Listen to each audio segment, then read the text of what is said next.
যে কোনো নির্বাচনে, বিশেষ করে এই নির্বাচনে আনসার ও গ্রাম প্রতিরক্ষা বাহিনীর যে ভূমিকা হবে, এটা হয়তো বিশাল এক ভূমিকা থাকবে তাদের।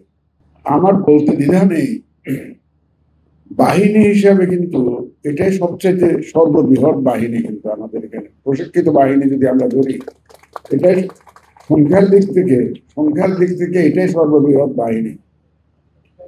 দেশের যে কোনো দুর্যোগ মোকাবেলায়, বিশেষ করে গ্রামাঞ্চলে আমি যা দেখেছি, প্রাকৃতিক দুর্যোগ যখন হয় তখনও দেখেছি যে এই সমস্ত বাহিনীর সদস্যরা ঝাঁপিয়ে পড়ে।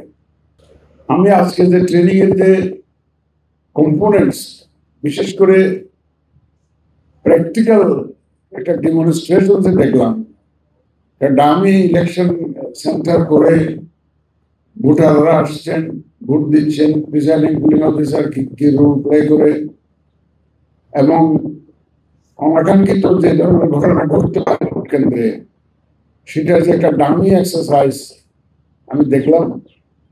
এই ধরনের প্রশিক্ষণই হওয়া উচিত। এবং আমি আরো আনন্দিত যে ৭৪টা কেন্দ্রে, সারা দেশে ৭৪টা কেন্দ্রে এই আজকে একটা ব্যাচের প্রশিক্ষণ শেষ হচ্ছে একসাথে। এবং আমাকে বলা হচ্ছে যে প্রায় ১,৪৫,০০০, বোধহয় না ১.৫ লাখ লোককে আপনারা ট্রেনিং দিবেন।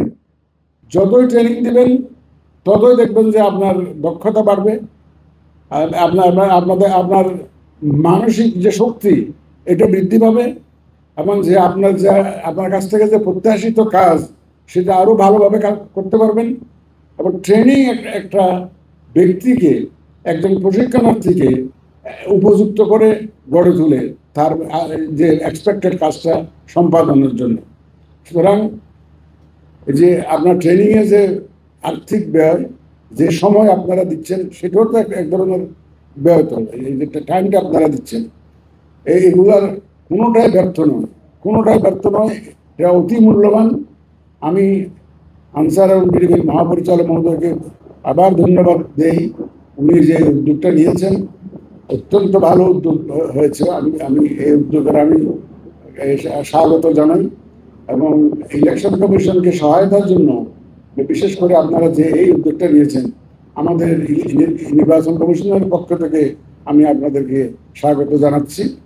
আপনারা জানেন, এই যারা ইলেকশনের ডিউটি থাকে সাধারণত, তারা কোনো সময় নিজেরাই ভোট দিতে পারে না। ভোটের দায়িত্ব পালন করে, কিন্তু ভোট দিতে নিজেরাই ভোট দিতে পারে। প্রিসাইডিং অফিসার যিনি থাকেন, পুলিং অফিসার যিনি থাকেন, ইভেন দি রিটার্নিং অফিসার ডিসি সাহেব, উনিও কোনোদিন ভোট দিতে পারেন না। আমরা এবার একটা উদ্যোগ নিয়েছি যে যাতে করে আপনারা যারা ডিউটি থাকবেন তারা যাতে ভোটটা দিতে পারেন, সেই পোস্টাল ব্যালটের মাধ্যমে সেই উদ্যোগটা আমরা নিয়েছি। আমরা ইনশাল্লাহ এই ১৬ই আমরা একটা লঞ্চ করবো। আপনারা রেজিস্ট্রেশন করিয়ে নেবেন পোস্টাল ব্যালটের জন্য। যারা ডিউটিতে থাকবেন তারা রেজিস্ট্রেশন করে নেবেন, আপনাদের ঠিকানা, বাড়ির ঠিকানায় ব্যালট পৌঁছে যাবে এবং ইন টাইম। এবং আমাদের ইনস্ট্রাকশন অনুযায়ী, আপনারা গাইডলাইন্স অনুযায়ী আপনারা ভোটটা দিতে পারবেন। এই যে ইলেকশনে যারা দায়িত্বে থাকবেন তাদেরকে ইনক্লুড করেছি, চেষ্টা করছি আমরা।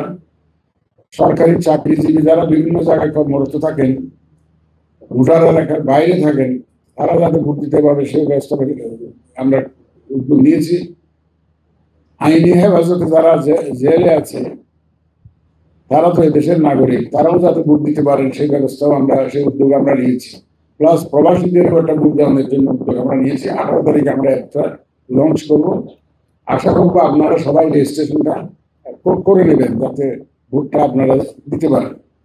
আপনারা ইতিমধ্যে জেনেছেন যে গত 1 বছরেই আমরা ১,৪৫,০০০-এর বেশি নতুন সদস্য গড়ে তুলেছি, যাদের প্রশিক্ষণ লক্ষ্য এবং উদ্দেশ্যই ভিন্ন ছিল, আগের মতো ছিল না। কারণ কিভাবে তারা দেশের জনগণের সেবা করবে, দেশ রক্ষায় কাজ করবে, দেশের দুর্যোগ সহ দেশের বিভিন্ন পরিস্থিতি মোকাবেলায় কাজ করবে, সেই প্রশিক্ষণ লক্ষ্যগুলো নিয়েই তারা তাদের মৌলিক প্রশিক্ষণ করেছে এবং অ্যাডভান্স প্রশিক্ষণ করেছে এবং নেতৃত্ব পর্যায়েরও প্রশিক্ষণ করেছে। আজকে আমরা যে অনুষ্ঠানে আমরা আমাদের প্রধান নির্বাচন কমিশনারকে পেয়েছি, আমাদের থানা এবং উপজেলা পর্যায়ে যে আনসার কোম্পানিগুলো আছে, ইউনিয়ন প্লাটুনগুলো আছে, সেই প্লাটুনের সদস্যদের যে মৌলিক প্রশিক্ষণ, যেই মৌলিক প্রশিক্ষণের মাধ্যমে তারা আমাদের আনসার বিডিপির সদস্য হিসাবে সার্টিফাইড হয়, সেই মৌলিক প্রশিক্ষণের আজকে সমাপনী অনুষ্ঠান। আপনারা দেখতে পাচ্ছেন আমাদের দেশের সকল জেলায় এখন ৭৪টি কেন্দ্র একই সাথে এই সমাপনী অনুষ্ঠানে যোগদান করেছে।